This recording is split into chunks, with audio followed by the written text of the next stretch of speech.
A rash of armed robberies leaves victims scared for their lives and the police union wondering why these juveniles were allowed to repeat serious crimes.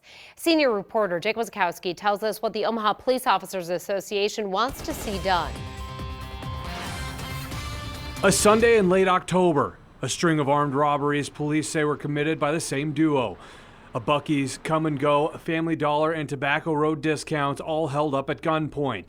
In two of them, the suspects fired a gun. We talked to a clerk who didn't want to be identified. I shot. I was alone in the street, alone too, parking lot alone. So, man, I was thinking, this is my last day.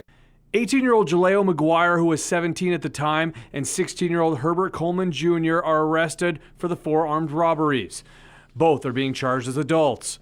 A search warrant indicates McGuire was already on probation wearing an ankle monitor. They recognize there's no consequences for their actions, and they continue to do the same things over and over. Omaha Police Officer Association President Anthony Connor says officers are frustrated by some juvenile offenders who laugh when they're caught because they won't stay in detention for long. You recognize right away that it's just the same cycle. It's the same problem over and over again. You're arresting the same kid. He's on an ankle monitor for a reason because he's already done something pretty serious to be on an ankle monitor. Connor says county commissioners need to rethink the Juvenile Justice Center, which would cut the number of beds. He says officers and parents of kids who have been in the system need to be part of the reform discussion to make a change. A lot of times these juveniles are coming from broken homes or come from homes where there's been patterns of violence. Maybe they're dealing with their own violence, they're running away from certain things.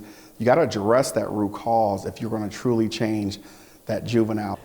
The OPOA says they're going to start getting more involved in things like the Douglas County Commissioners' elections to make sure voters know exactly where the candidates stand on issues like the Juvenile Justice Center. Reporting from 132nd and West Center, Jake Wazakowski, 3 News Now.